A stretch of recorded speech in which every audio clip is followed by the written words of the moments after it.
I'd like to go ahead and open tonight's meeting with a prayer and a pledge. I apologize for not having my computer doing video. Our Father, who art in heaven, hallowed be thy name. Thy kingdom come, thy will be done on earth as it is in heaven. Give us this day our daily bread, and forgive us our trespasses as we forgive those who trespass against us. And lead us not into temptation, but deliver us from evil.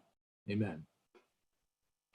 I pledge allegiance to the flag of the United States of America, to the republic for which it stands, one nation, under God, indivisible, with liberty and justice for all. Thank you, Mr. Lindeman. Can we have the council member roll call, please? Mr. Powell? Here. Mr. Gertz? Here. Mr. Lynn? Here. Mr. Albrecht? Here. Mr. Lindeman? Here. Mr. Fischer? Wake up. Here. There he is. And Mrs. Edichica? Here. We have no minutes to approve this week. I didn't probably send those out, so I apologize again for that. Audience participation, we do have Chief of Police, Mr. Edens with us tonight. We might have some questions for him, but he's our new police chief. And I'd like to have him go ahead and introduce himself to the citizens of Reading and council. Are you there, Mr. Edens? Yes, sir, I'm here. Okay. Good evening, folks. Good evening. To introduce myself, I'm the new chief of police since mid-April. A little background on myself. I graduated from St. Bernard Elmer Place High School back in the 80s. Graduated the Great Oaks Police Academy in 92. Married 34 years, have 4 grown children. I've been a police officer for the last 28 years. Over the last 20 years has been with the city of Reading. I was promoted to lieutenant in 2009 and again to the chief of police in April of this year. Over the last 20 years, I had the pleasure of working under 3 chiefs for the city of Reading, under Chief Hulsman, Chief Hilling, and for the last 12 years under Chief Snow. During my tenure here, I worked with Chief Snow over the last 12 years, and I've had the utmost respect for him. He ran the department. We always had community policing always in mind, which is how we will continue under my tenure as the chief here. After I was promoted, I interviewed the current administration of the city, the Mayor Bemis, and the Safety Service Director, Mr. Ross, and wanted to know what they wanted to see within the police department over the next few years. And what it come down to is they wanted to see the police department continue on the path that it's been on for the last several years, as they have been highly impressed under Chief Snow and wanted to see things continue that he has either started or continued while he was the chief. Within the police department, we have a mission statement that we use, and I'd like to read it to you. The mission statement is that we, the Reading Police Department, dedicate ourselves to the protection and service of the people within our community. We do this willingly, using our core values as our guide. Our core values are respect, integrity, equality, compassion, and professionalism. These go a long way, and especially with what you see going on within the country today, that our officers use these as their basis when they're out doing their policing. Currently going on within the police department, the worst thing we're dealing with is the COVID that's going on. Trying to keep doing our job, but keep our officers safe at the same time.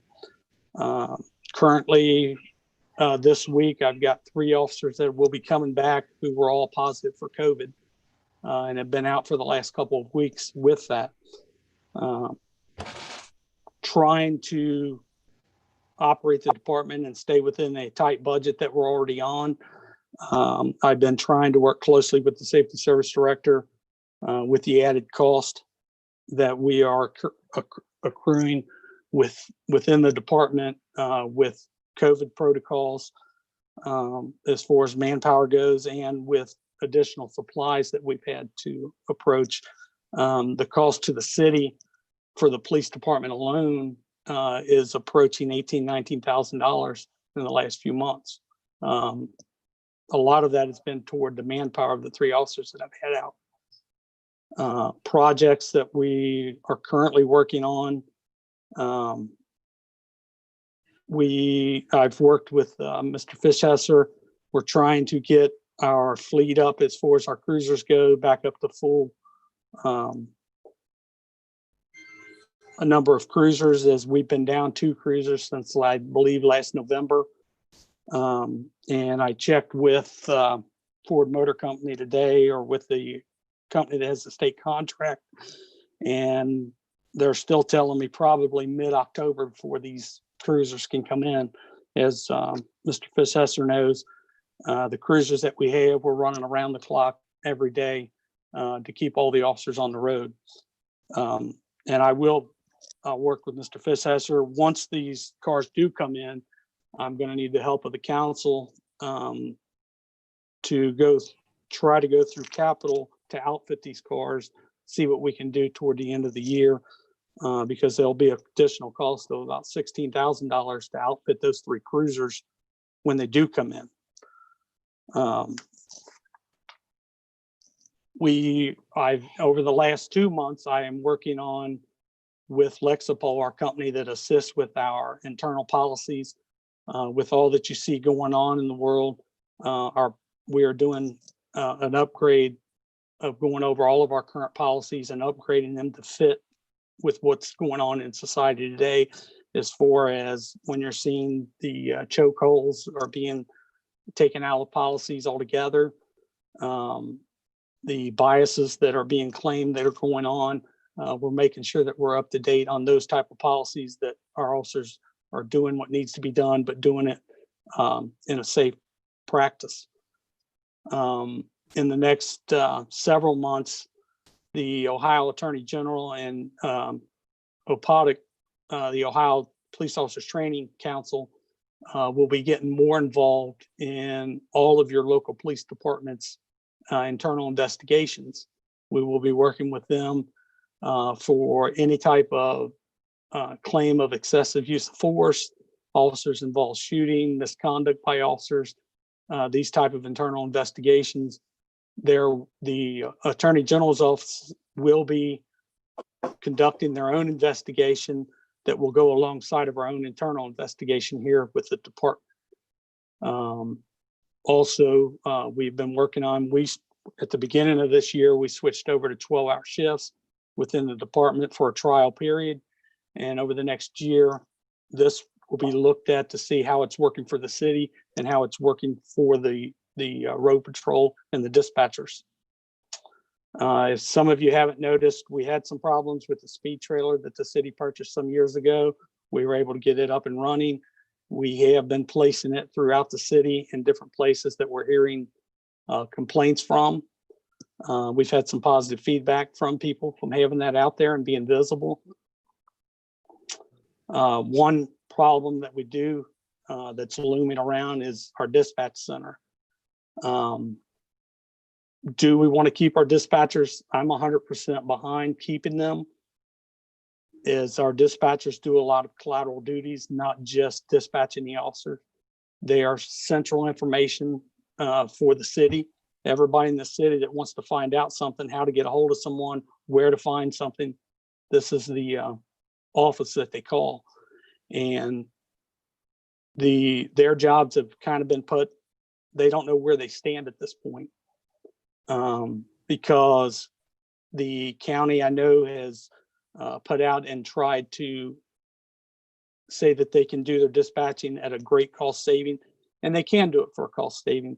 But that's just the dispatching portion. It's not all the other collateral duties that our dispatchers do, not only with the public, with the elected official. They also do a lot of work through the clerk of court's office as far as work with the warrants, criminal histories, things such as that. I would like to see us keep them and commit to them. However, that being said, if a decision would be made at some point to keep them here, we do have to look at sometime in the next year to 2 years of upgrading the radio system for dispatch. The units that are in dispatch, a year ago, there was an estimate of $30,000 to $35,000 to upgrade those radios that are going out of warranty and may or may not be able to fix should they go out of service. That's something we would have to look at.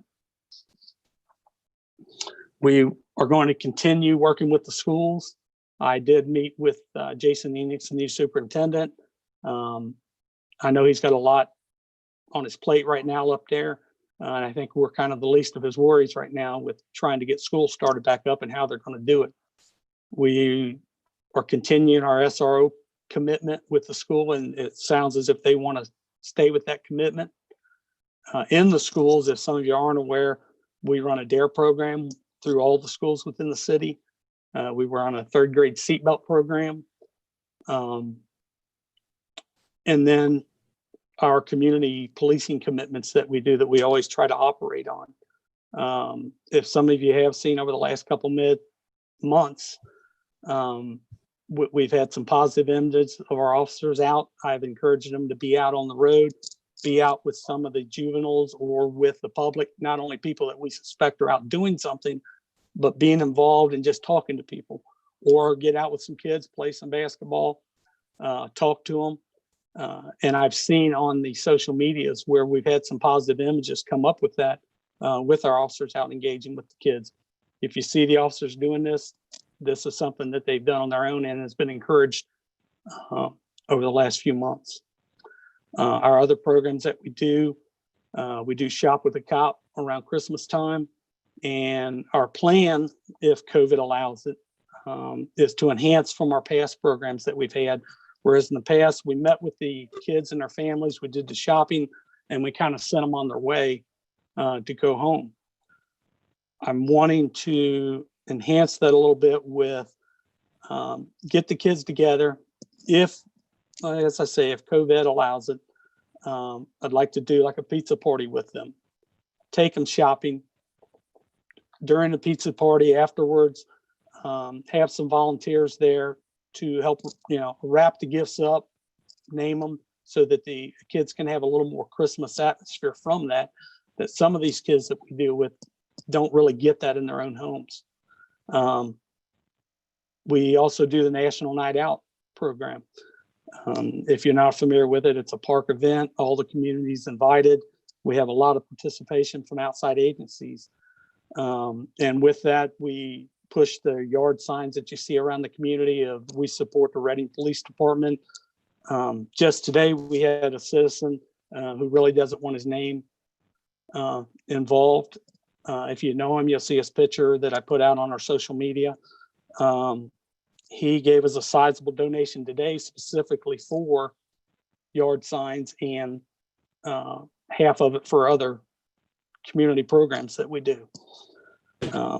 We discussing with our community officer, we'd like to start up a coffee with a cop on a weekly or a monthly program where we get somewhere to meet, and even if it's some of our older citizens and that who want to talk and discuss issues that they see going on that affect them, that maybe we have some way to have some input and assist them.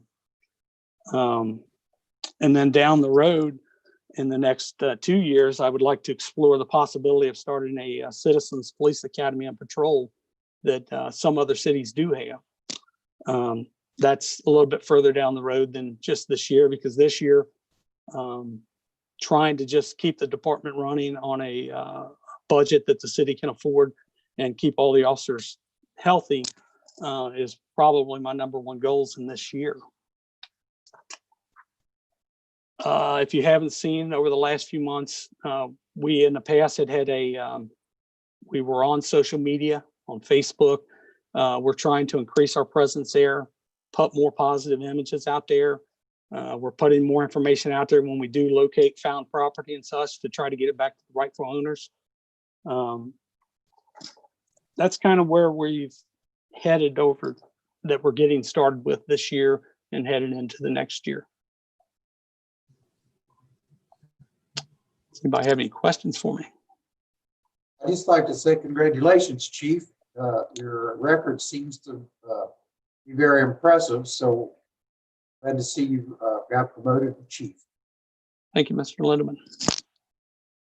And I've met with Chief Edens a couple times now, and he is nothing but professional. We've hammered out a couple issues already, and I'm looking forward to continuing our relationship. Okay.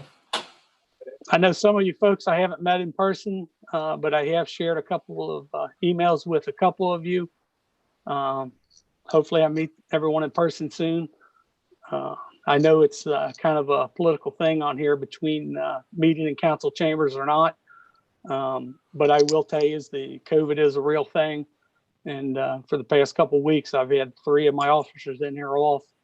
And it started with one person. Within a couple of days, I had 3 of them out sick and all tested positive with it. Chief, Any other- Go ahead, Mr. Gertz. yeah, I too want to congratulate you, Chief, and thank you for coming on tonight. And you've given us very thorough and a great analysis of the direction and things you want to achieve. I also was wondering, I had a couple questions on some areas. That was much more comprehensive than I anticipated. And you do have some big shoes to fill with previous Chief Snow.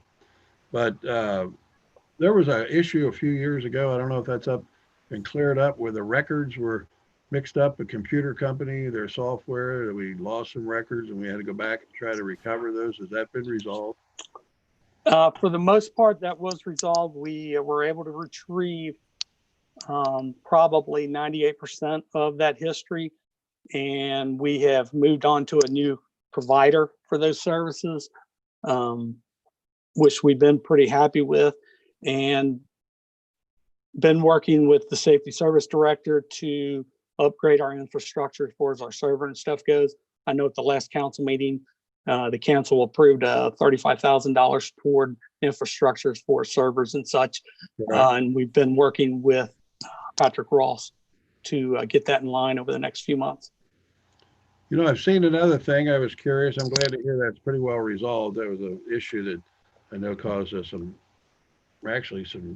potential liability issues with trying to provide, not being able to provide proper records.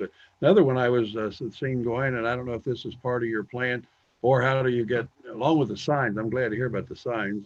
Had people ask me about them, and I have one here at my home and office, but I wasn't sure if we had any availability, any new ones. I'm glad to hear that that's going to come about and people will support.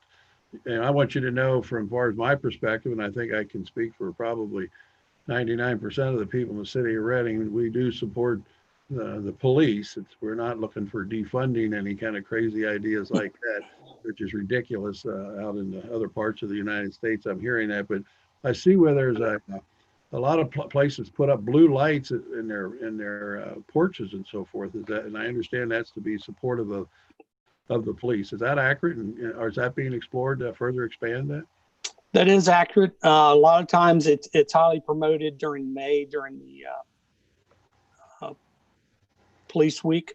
They encourage that highly. And I have seen where people are doing it year round in support of us. And I will say, from our department and myself being here working over 20 years, is we have always felt the support both from the elected officials and the community here. Occasionally you do get a disgruntled person that we deal with that don't seem to like us very much, but that's par for course for what we do. But we definitely feel the backing of the community. And I will say, with the current mayor, it seems like I get a call from him about once a month to let me know that what we're doing is right and to do what we need to do, and know that we do have the support of the community and the elected officials. I'm glad to hear that. And, you know, I try to keep up myself on some of the data. And if one were to listen to what I call the lamestream press or the fake press, it would seem like most people think that statistically, you know, the police agencies throughout the country are, you know, always using excessive force or taking initiative against one or other particular piece and sex of society, but the statistics don't bear that out, and it's just not accurate, you know. And I would like to see a more aggressive attempt to advise the public that look, there's bad lawyers, there's bad priests, there's bad doctors, and there are bad cops. But that doesn't mean statistically that that's a very large number in any of the ones I mentioned.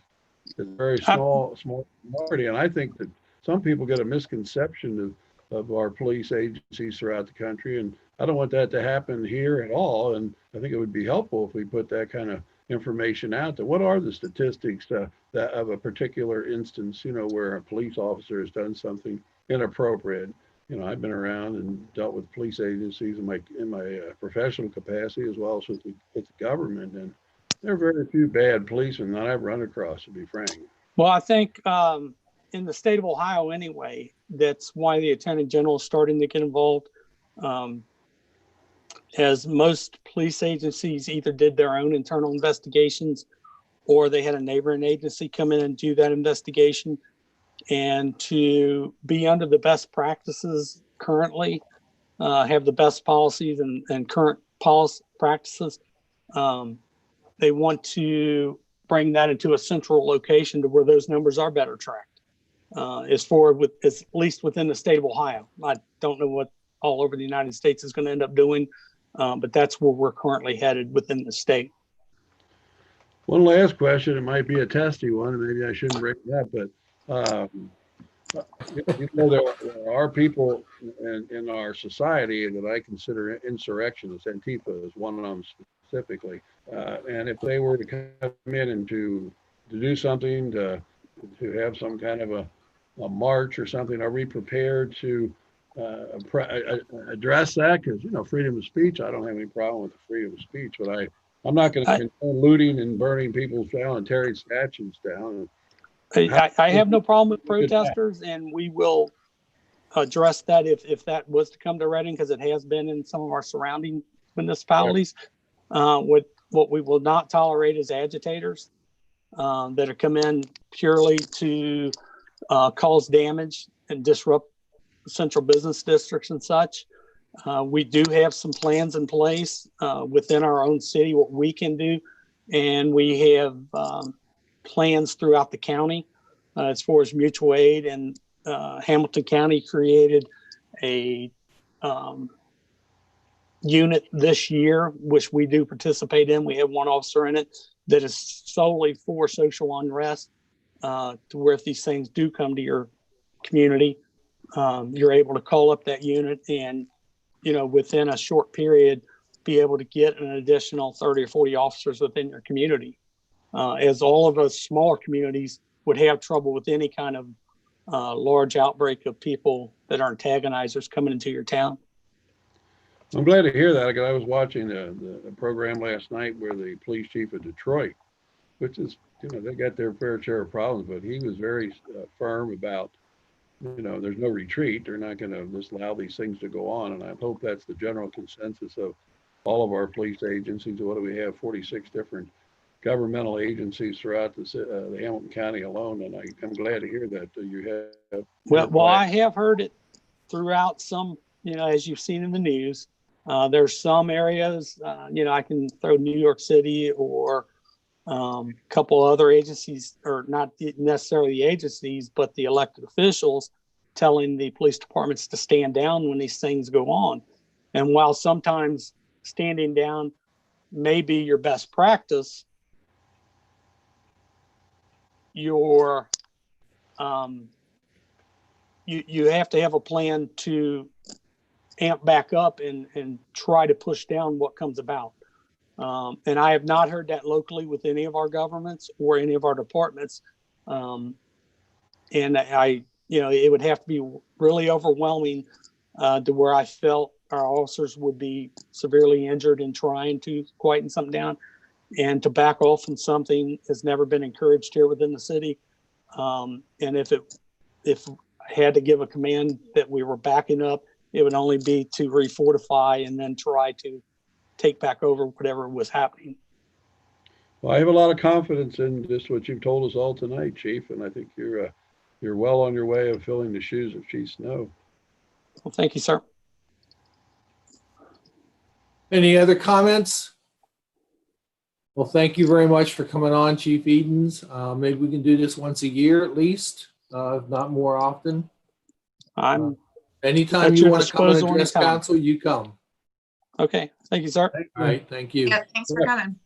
Thank you. And you Have a don't good have night. to stick around. You can go ahead and leave if you want. It's been a long day, so I'm going to go Okay, ahead sir. and head home. Thank you. Thank you, folks. Okay, bye. Thank you, Chief. Thank you, Randy. Reading of any communications. I just have one from resident Patty Perrone. Wanted me to read that it was awesome to hear from our new superintendent at the last council meeting. I want to thank Mrs. Edichico for getting that arranged. Thank you for going out of your way to work together with our schools. It is very much appreciated. Very much deserved also. Thank you. Thank you. Okay, we will look to see if the council committee reports are going to be lengthy tonight. We'll start with Finance Chairman, Mr. Gertz. No, it won't be very lengthy. I don't have a whole lot here. Thanks to the Lord. I've been very busy in my profession right now, but I don't have anything in depth. I did have a conversation before the meeting tonight with the auditor's office, and I plan to meet with Sabrina on some issues I've been raising in the past, and maybe I can get those ironed out one-on-one with her. But I understand the treasurer is not going to be here this evening. I don't want to steal his thunder, so I don't have to worry about it, I guess. And everyone has been given a rundown of our income through July. And without going into a lot of depth, we're down 4.8%, approximately 5%. And that's from comparison to last year. Now, the auditor did mention we're getting some funds from different sources. I think right-of-way monies are coming through. The Bureau of Workmen's Compensation sent us a check, and we've gotten some other income this year from the Metropolitan Sewer District and some various sources of that nature, which is certainly helping us in our situation where we will not have to likely, at least at this point, go out and seek any kind of funding through borrowing monies, either on a short term or even possibly on a long-term basis. But that's the positive side of it. The negative side is we were projecting, if I remember correctly, for an increase in our revenues and the earnings tax of approximately 3 to 5%. So if you're looking at approximately a 5% that we're down, plus a lack of the growth that was anticipated, I would project right now, unless things change dramatically, that our income and the earnings tax is going to be about 7 to 8% behind what we projected for the year, which is going to make it a little tighter in our budget. We do have those ones I mentioned. That'll take up some of that slack. But nevertheless, I think we have to be looking at things in a very conservative fashion. The good thing is, as I said, I don't foresee us at this point in time having to go out and borrow any monies, but I want council and the public to be aware that we have already explored and we have in place the tools to go forth and acquire monies if we have to meet our obligations. And of course, our primary obligation, from at least my perspective, is to maintain our staff and to be able to meet our wages and the expenses that go forth with providing our employment with healthcare and so forth. So we're better than I think we were. We're down, I think Mel said about, it's less than we had the previous discussion. We're down about $230,000 to $250,000, more or less $250,000 from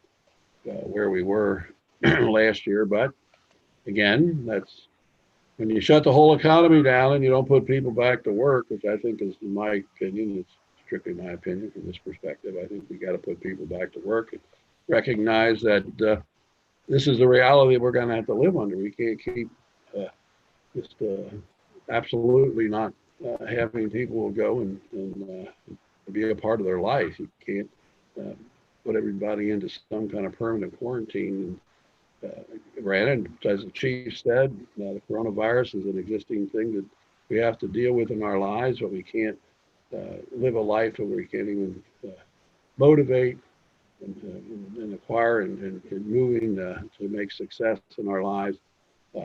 I fully support the opening of all schools. I guess that's going to be left up to those people who are powers to be.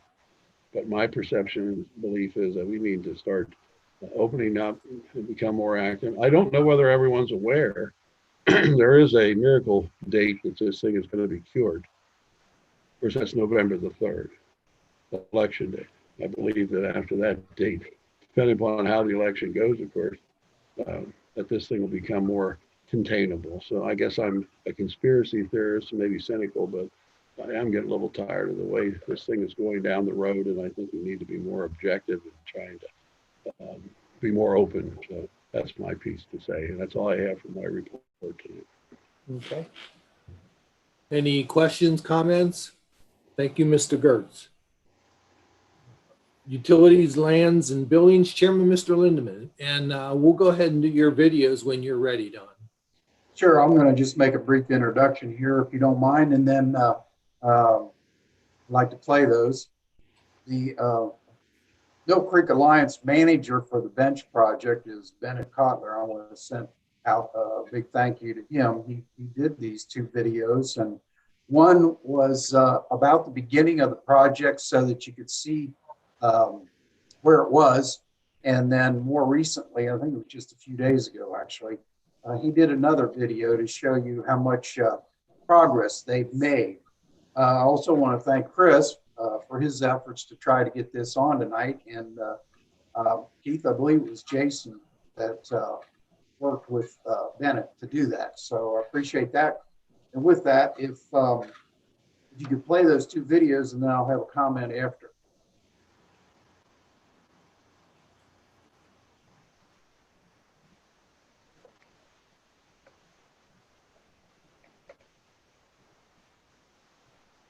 Project that we are starting out.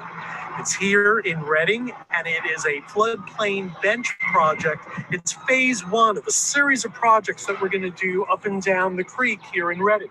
You can see the stream coming from upstream, passing down through this area. The stream is incised. It has cut a very steep slope about 15 to 20 feet down below us. And this project, which involves excavation, is going to cut out about 12,000 cubic yards of soil. That's about 800 truckloads of soil. And we're going to create additional storage capacity in this area for floodwaters. We're going to cut back this area where I'm standing about 14 feet lower than where it's located, all the way to this flag. Rock is going to be placed here to armor the stream bank, and then it's going to slope up to these other flags over here and essentially have a stream side meadow.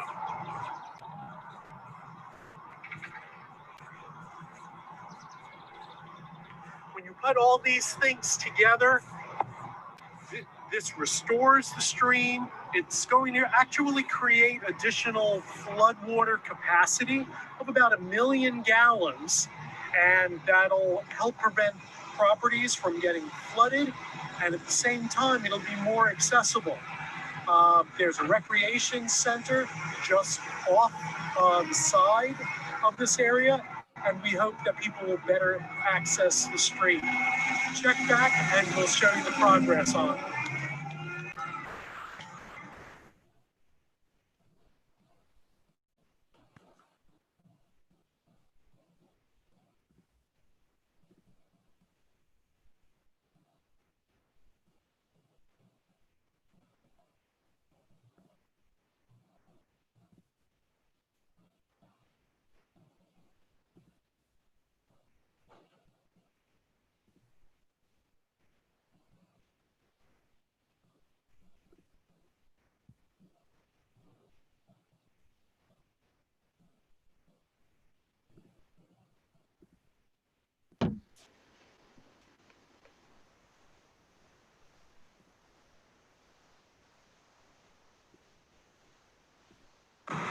Hi, I'm Bennett Kotler, Project Manager with the Mill Creek Alliance, and we're back here at the Reading Floodplain Bench Project.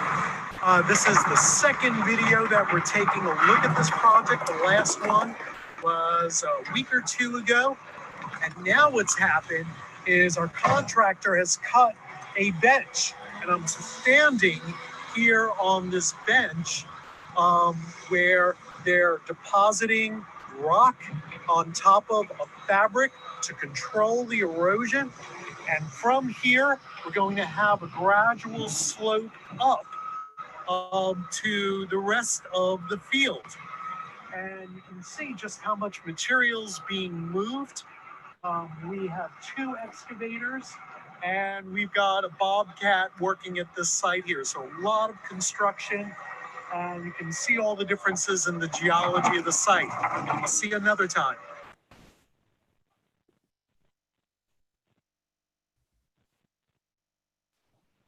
Well, thank you, Don. Go ahead and the rest of your report. Thank you, Keith. I appreciate that. Also, they say the progress has gone very well. 9,000 of the 12,000 cubic yards of soil has been removed. So 3/4 of the dirt has been removed. And as you could see there, couldn't tell by looking at it, but 2,700 tons of rock has been brought to the site. So that will be the base to prevent erosion. And they have taken some of the very best topsoil. They're going to do that, keep it until the restoration part begins, and they'll put back that good topsoil. They'll be planting trees and other shrubs, etc. That'll be done in the fall. Again, thanks to Bennett Kotler and Chris. I appreciate your help on this.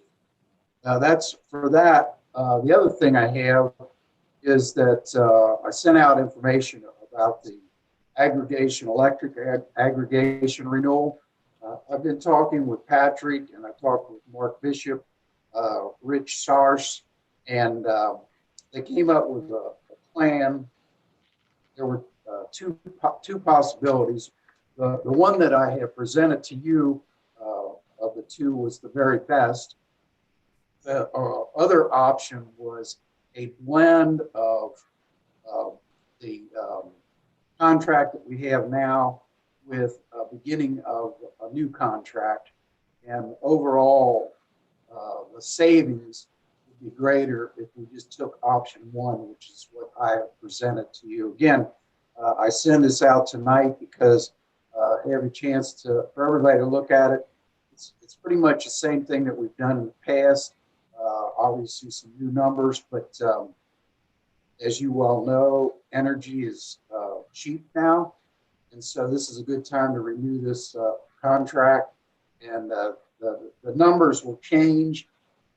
Right now, the numbers are a little higher because of the hurricane down south in Florida.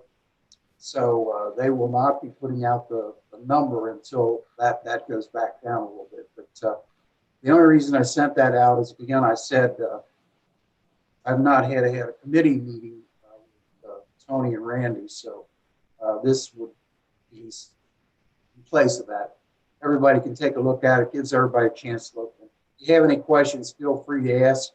I may not know the answers tonight, but certainly I'll get them for you. And with that, I think that's all I have, Chris. All right. Thank you for those the videos and setting that up today, Don. You can see those on the website for the Mill Creek Alliance. If you want to keep an eye on what they've got, hundreds of pictures also of the restoration they're doing there. So some of them are very interesting also. Thank you, Don, Mr. Lindeman, and we will go I'd like to make a comment for Don. I want to compliment him again. He's been very aggressive in moving and to try to keep this thing on the front burner. And I thank you for that, Don. It's in my ward, and I've been worried about this for probably 2 to 3 years. We got a grant. I think it was in the neighborhood of $375,000 to $390,000 to do this. And frankly, Mr. Ashbrook was very active. He's still on the Mill Creek Valley group there, that he's still a participant of that, and I think he still gives us insight. And so I think it's valuable to know that we still have a Reading citizen that's actively involved with that group, and he was instrumental in trying to get that grant accomplished years ago. But again, it's in my ward. I have people who just, you and I rode around the last time, if you recall, Don, when it was raining pretty heavily back several months ago, and down on Walkendorf Street and some of those areas. Now, this is not an absolute solution, by the way, to everyone. This is one step, one big step, I think. But there are probably another 5 or 6 different goals that we are going to have to pursue to try and solve some of the ultimate elimination of flooding in along our Mill Creek here in the valley, and so I hope the council will continue to support this. Again, this was a grant that we went out and we was secured, but that's one grant, and each one of these projects probably are going to fall in the neighborhood of that kind of money. So it's not going to be like we're going to get these left and right. But I think when we do get them, we got to be more aggressive. And I thank Don again.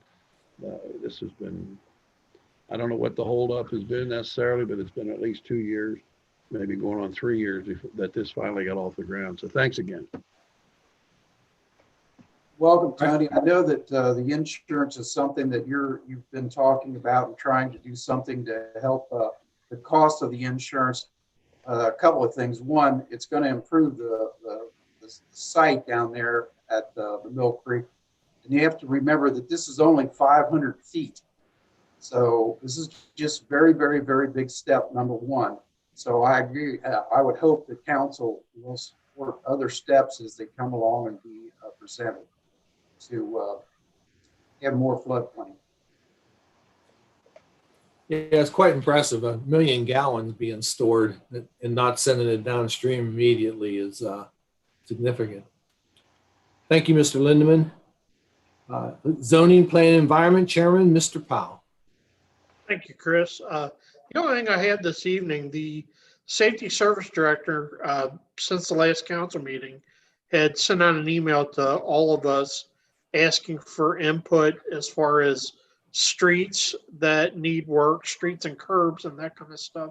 I want to make sure that we're all responding to that and letting them know in our various wards and other parts of the city, responding to them. That way, as the capital money comes in, that way the Safety Service Director and the administration can prioritize and hopefully start taking care of some of this stuff. So just want to encourage everybody to take a look in your areas and get back with them as far as areas that could use some love. One comment, Dave. Yes, Don. I have reported 2 catch basins. One that the blacktop was caving in and it was like a sinkhole, and the metal plates were uneven. That has been fixed, and I've reported another one that is very uneven, and the concrete blacktop around it is crumbling. And I noticed that it has been marked. I'm not really sure when they're going to be able to get to it, but when you're out and about just driving around, you're another couple of eyes and ears to see that sort of thing. And if you see something that could be a hazard for somebody to pull up and park on a plate that may be caving in, to prevent that, just give City Hall, Patrick, or anybody that answers the phone a call and location. And I know that the Public Works Department will get out there and take a look at it. Anyone else for Mr. I agree with you, Powell's Dave, that you know, we need to get those streets in. I turned in Windcrest and the upper end or lower end, whichever way you want to look at it, of Westcrest. I had a couple of constituents tell me about those streets because they've been bad for a while. So, you know, if everybody can get out and take a look at the streets, you know, in your area, it would help to get them into Patrick so that they can make some sort of decision. Yeah, and if anybody's watching that knows of any that need to be paved, they can let us know. I have had a couple people tell me about Harvest Lane, which is off Galbraith, and a couple little side streets like that. So you can get them on the list. Harvest is on my list as well, Katie. All right, thank you very much. I'd like to see that list at some point. I'll talk to Mr. Ross about sharing that. If he's a collector of all the information. Thank you, Mr. Powell. Laws and Contracts Chairwoman, Ms. Edichico. Thanks, Chris. I don't have a report tonight. I do have a couple things to talk about in other business, but other than that, I have no report. Okay. We will go to Public Health and Safety Chairman, Mr. Fischescher. Thank you, Chris. You guys know there is an ordinance on the agenda tonight for renewing the contract for fire and EMS with Arlington Heights. This contract will run for 5 years from 2021 through 2025. It has a 10% increase per year. The only change in the contract between this one and the previous one is the change of dates and the 10% increases. I will say this is the original ordinance that I got had an emergency clause in it. I did take that out. So this will be a first read only. It doesn't have to be passed until the end of the year, so we've got plenty of time to do that. And the only other thing I will say is that Arlington Heights has already accepted the contract in their council meeting. Overall, I do want everyone to know, because I know there's concern about covering additional territories, that overall this has been a very positive collaboration between Arlington Heights and Reading, and both communities have done well through this agreement. A couple other things. The fire department recently received word that they've been awarded a $47,619 grant from AFG for the installation of an exhaust system in the firehouse in the valley. Our part of that grant is matching, I think it's 5%, somewhere in the neighborhood of $3,000. So if nothing else, it's going to clean up the air in that building from the diesel exhaust. Chief Owens, along with administration, participated in a virtual meeting regarding the Duke pipeline. Fire department will be repairing the vehicle that was involved in an accident last month. The one member that was injured remains on injury leave. The fire department's trial use of the Lucas CPR device has expired, and they have had to return it to the manufacturer today. They've applied for a grant to purchase this unit and are still waiting to hear the outcome of that application. If that falls through, we will need to pass legislation at our next meeting to obtain the device. In the interim, Evendale Fire Department has agreed to respond on all cardiac arrests, so we can use their unit. And I believe that's all I have. I do have one other thing later on, Chris. Okay. Hey, I did want to mention that not having the emergency statement in your ordinances doesn't eliminate the fact that we can still do a suspension of the second and third reading. We can still do that. The emergency clause is there so that it can, once we pass the ordinance, it can go into effect immediately, or it has to wait 30 days from the time we pass it to go into effect if we don't have the emergency clause. So I just wanted to clear that up. Well, I do want to have 3 readings on this, though. Okay, so that's fine. Public, if they have any questions or concerns, can call in. That's the, but it didn't eliminate the fact that we could still have the second and third reading eliminated. I just wanted to make that clear. Thank you, Mr. Fischescher. And I have a question. Go ahead.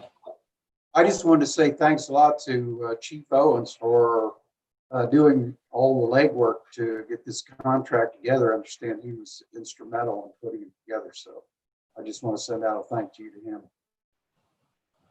That's great. 5 years with 10%.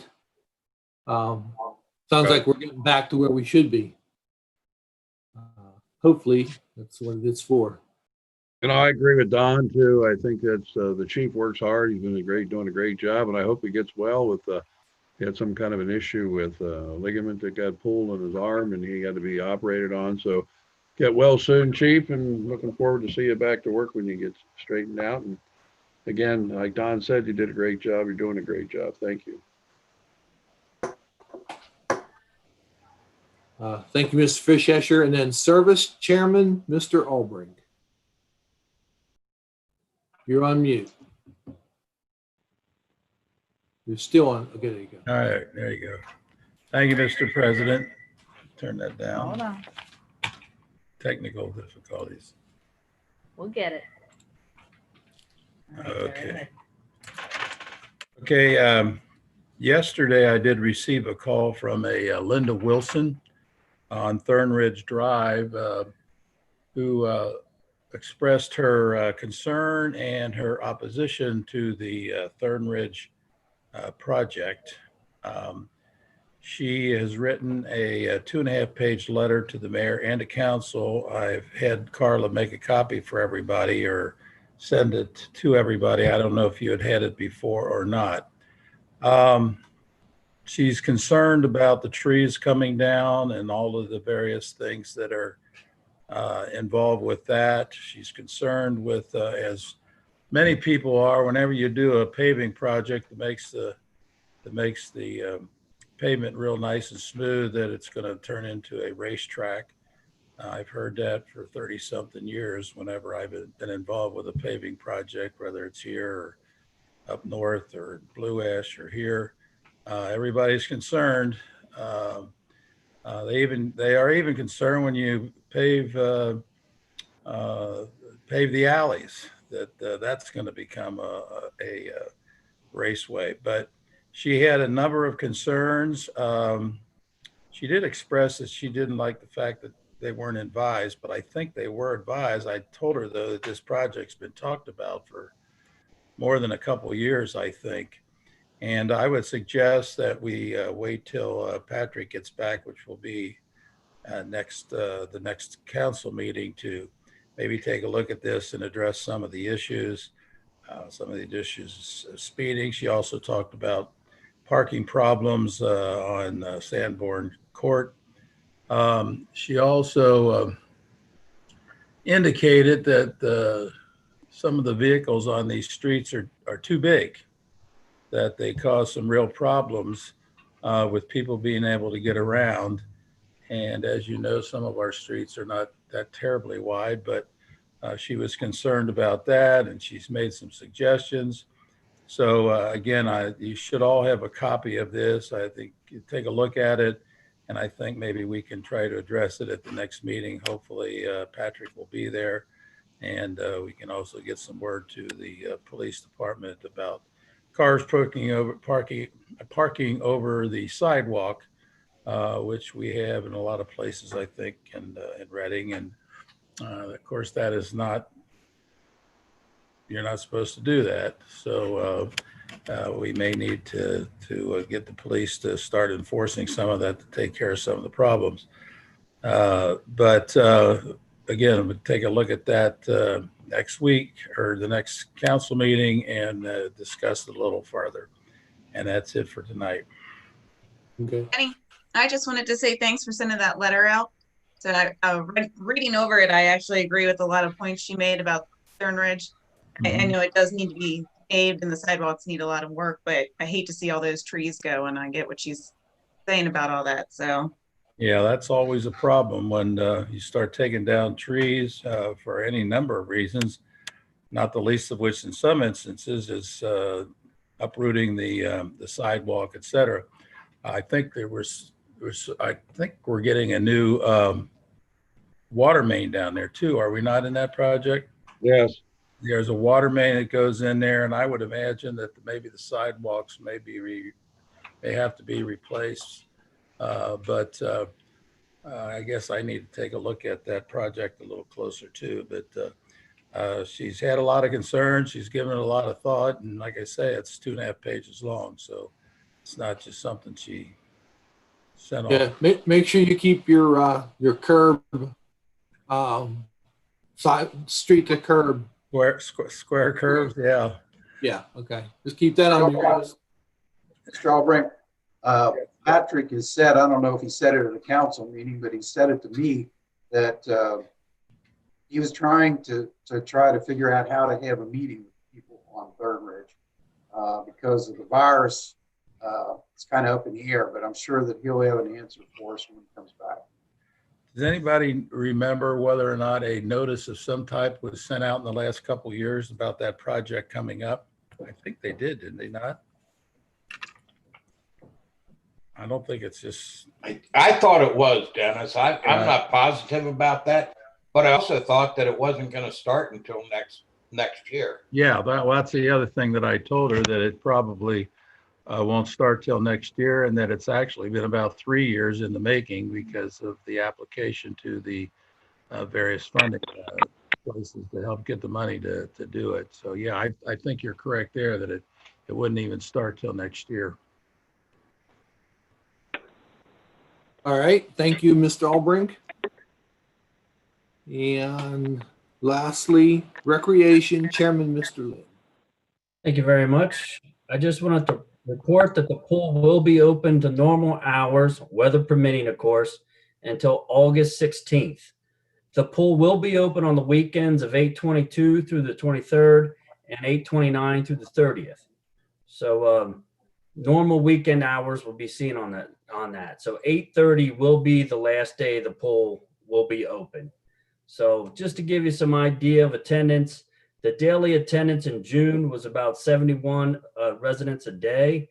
In July, there's about 93 residents a day. And in August, so far, there's only been about 13 a day. But on average, there's been 82 people at the pool a day. So I think they've been pretty busy and doing a pretty good job. So I want to thank all the employees for doing a great job at the pool.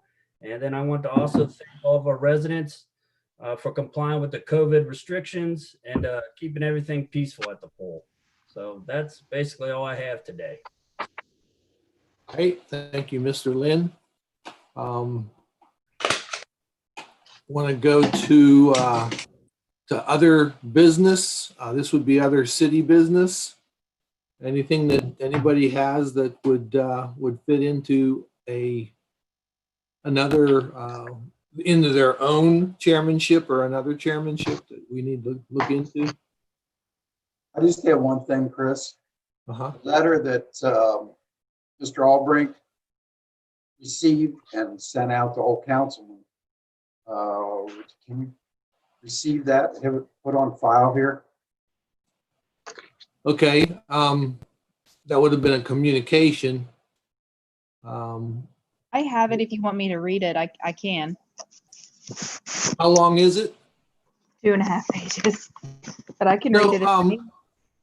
Do we want to do that next week when Is that Patrick's here? what you wanted to do, Mr. Lindeman, was read it? I just wanted to have it on file.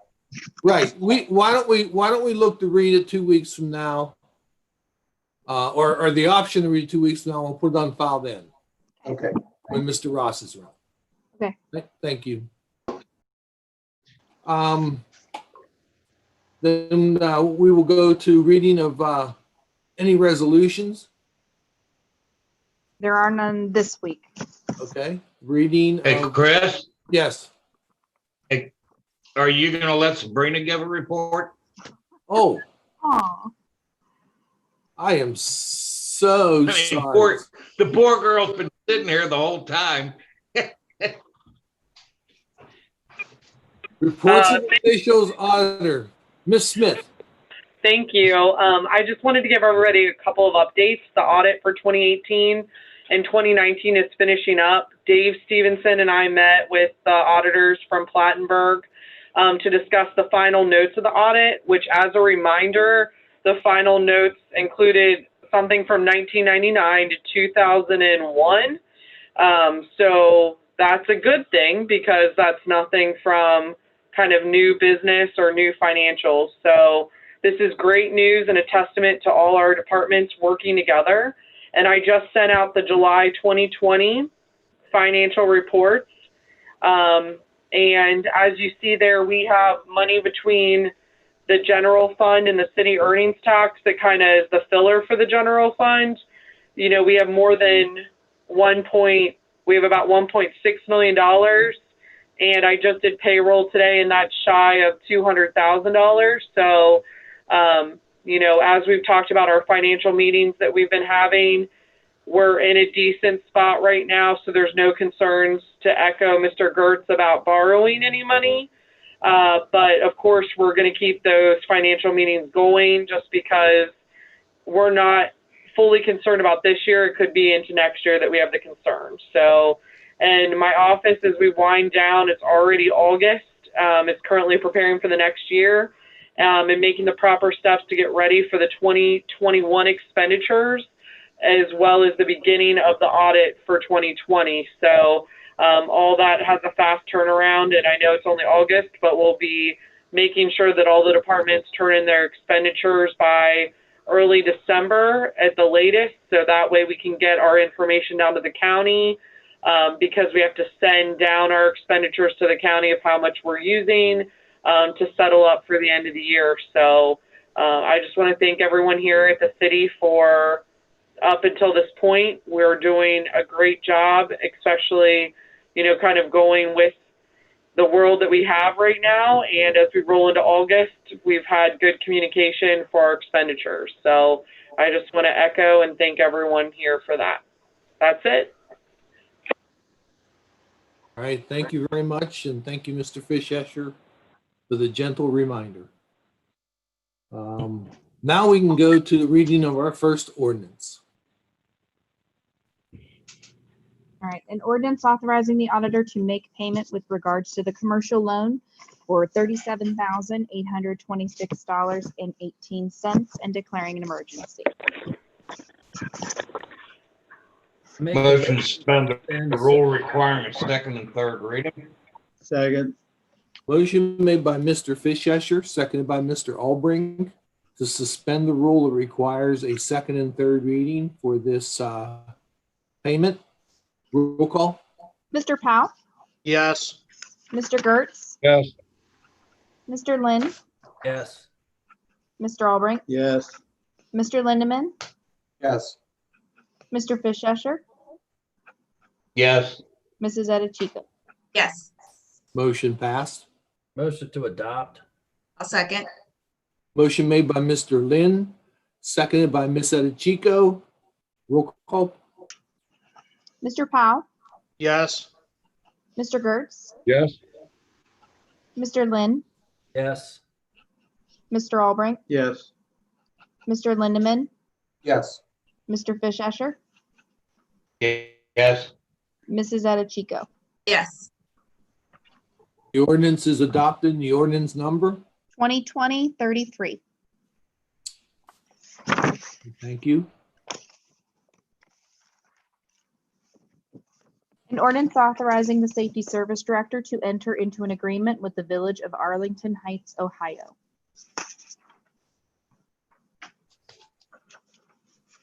Is that first reading only, correct? That's what Mr. Fischescher That is correct. wish that. So if I don't hear anything, we'll go ahead and we don't have any other ordinances to add. So there was a draft resolution I saw here, but I don't know if that was supposed to be read tonight or not. I think that came from Mr. Lindeman. Yeah, you said he wanted that next week. 2 weeks from now. That's sorry. Okay. Patrick will be back, and he's instrumental in this, so I want to. Okay. Then we will go to other business, Ms. Edichico. well, first I wanted to follow up with I had a citizen contact me about people dumping non-recyclable products up at the recycling bins by the stadium. And I had talked to Mr. Lindeman and Patrick and Chief Edens about that. So I believe that there is no fine for doing that, but I did have a question if anyone knows if that would fall under our littering ordinances, which I believe there's a $500 fine for. I don't know. I mean, I could ask Patrick when he gets back, but I didn't know if anybody here would know. Apparently that's been an ongoing problem. People are taking couches and construction, like they're flipping houses and dumping drywall and all kinds of stuff up there. So, and then second, I just wanted to commend Katie Conrad and Brightview Health again for sending outreach teams to the area along the Mill Creek. There's been a few posts on the Block Watch and community pages about homeless and drug users in the area. Katie and some others went out to look for those who are homeless or struggling with addiction. Brightview Health offers addiction treatment, counseling, medication, and support. They help people get back on their feet. We do seem to have a lot of folks, especially in the Valley, that seem to be in need of help or seem to be struggling. So I want to remind everyone that if you or someone you know is struggling, you can contact Brightview Health. Their number is 833-510-4357, or you can go to brightviewhealth.com, or you can message me or email me and I'll send you some information. Other than that, that's all I had.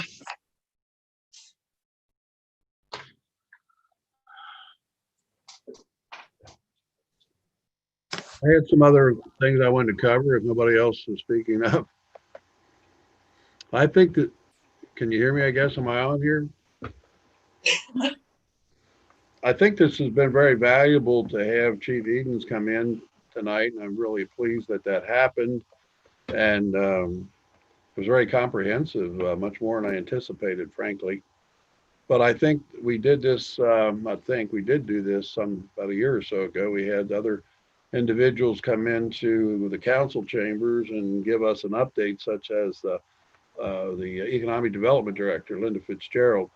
And it was, as I think I mentioned at the last meeting, there is the improvements that are going to take place in Evendale, and it looks like the extension of Cooper Road. And we have the PNC property where we're hoping to try to develop. So I think it would be valuable to be more aggressive in bringing employees that we contract with. Mr. Brooks, if we have to, I think he can bring us up to speed on some things. I've had a few complaints about some properties that are under construction, but they never seem to come to fruition and get completed. There's still this whole issue. I don't know where that stands, whether we have the proper website information about what the zoning fees are supposed to be. So I'd like to see us each meeting bring somebody in that would be part of the administration. I know Chief Todd Owens has been doing a lot of good things. He's been very valuable with demolitions of properties and condemnations of properties that needed to be taken care of, especially throughout the valley and different places over the years. So hopefully, if the rest of the members would agree, we could choose somebody and maybe communicate between now and the next council meeting and invite, maybe the next one would be Linda Fitzgerald to bring us up to speed on what's going on in Evendale, what's going to happen up at the Formacker property, what's going to happen with, if and any at all, the extension of Cooper Road, and how that might improve or connect with the PNC property. I did have a casual conversation with her when I was out of town, and she advised me that she's aware of these things happening, but it'd be very valuable to me, I think, and to the rest of the members of the council and the city of Reading about that large. So hopefully maybe that can happen, Chris. I don't know who would take the initiative, if you do or I can, or whomever wants to, of their particular committee. But I think that's something we need to set up, that it happens on a more regular basis than a casual basis. I think Chris had set up something like that for a number of people to come to visit. I'm not sure exactly what happened. It kind of went by the wayside. I mean, so many things have been derailed since this virus came up. But yeah, I agree. I think it's a good idea. I'd like to hear from some of these people, especially the economic development. That'd be great to hear from her. Yeah. Point well taken. Okay. Thank you. Mr. Fitzgerald, did you have anything? Yeah, I just want wanted to make a comment that, I saw this afternoon that Pico Monument is no longer. I know they've been a business in Reading, gosh, for as long as I can remember. And it's kind of sad seeing them tear all the monuments out of the front yard and a for sale sign up. Yeah. Well, I think we're doing okay that way in this city. I'd like to see it continue that way. Hate to hear something like this happening. Anyone else have any other comments or business for tonight? I have something, Chris. Go ahead, Mr. Powell. I became aware an older resident in Reading received a phone call yesterday that a relative was in trouble out of town and requesting bail money. And fortunately, that relative walked through the door before they could send any money. It was a scam. So I wanted to take this opportunity to remind everybody that scam is going around, and, take an opportunity to speak out to older people you may know, older relatives, just as a reminder that this kind of stuff is going on, and hopefully we can keep this from happening. I'll talk to Mr. Gertz after the meeting about it then. That's a joke, Great Tony. minds That's a think joke. alike. That's funny. I felt like Dave was looking right at me for something. That was 2/3 of a pun. Hey, I resemble that remark too, That was 2/3 of a pun. PU. Hey, Chris. I work at a bank, and what Mr. Powell is speaking to is unfortunately something that we see every day, and it's very, very sad. And it actually has nothing to do with your age. It can happen to anyone. It has happened to people of all ages. The phone calls, the IRS scams, and most recently the stimulus check scams. I know that there is rumors of the second stimulus check possibly happening. In fact, there are still a number of folks who have not received the first stimulus check. So just be very cognizant and cautious of any phone calls and letters that you are receiving. And the best piece of advice that I can give to everyone is, if it seems suspicious, if it doesn't exactly seem right, it probably is suspicious and is not correct or right. And the best thing I can say is go to your local branch, wherever you bank, take in the letter or jot down that number. And especially if somebody's calling you, say, you know what, I appreciate the phone call. I'm going to go stop into my local branch and just discuss this with them. If they get aggressive with you, it's a scam. That's the best piece of advice I can give in terms of the phone calls. But letters too, they're getting very cunning on what they're doing. So just take anything that you're questionable on to your local branch, and they're going to help you with that. So I think that's very important information. So thanks for bringing that up, Mr. Powell. And I just had one other update. I just wanted to remind everybody that the farmers market happens every Friday from 4 to 7 p.m. at the crossroads of Vine and Reading Road. So please attend when you can. Corn is in, tomatoes are in, and that's the only update I have. Thanks. Yeah, that's always been a nice thing to go to. As far as I kind of defeated some of the people who send things out, because I always get it addressed to CRUS. So whenever I see a CRU, hey Cruz, what do you this is something you should look into, it gets deleted right away. So yeah, there's a ton of them out there. You just unfortunately, we have to all sift through them. With that, I guess we will adjourn the meeting for the night, and we'll see you in 2 weeks. I don't know if you noticed, but we were on a different type of a meeting tonight. It was a webinar where we all had our individual emails come from ICRC. That's how Mr. Edens was allowed to join so easily. In the future, anyone who will want to address council, and you can pass this around. They can ask for participation email from ICRC. All they have to do is fill out a form, and they will get a personal invite to join as a participant and an audience participation. So that's the next step. I didn't want to go too many steps tonight, but Mr. Eden's coming on made it a lot easier to go through that next step because it worked out fine with him.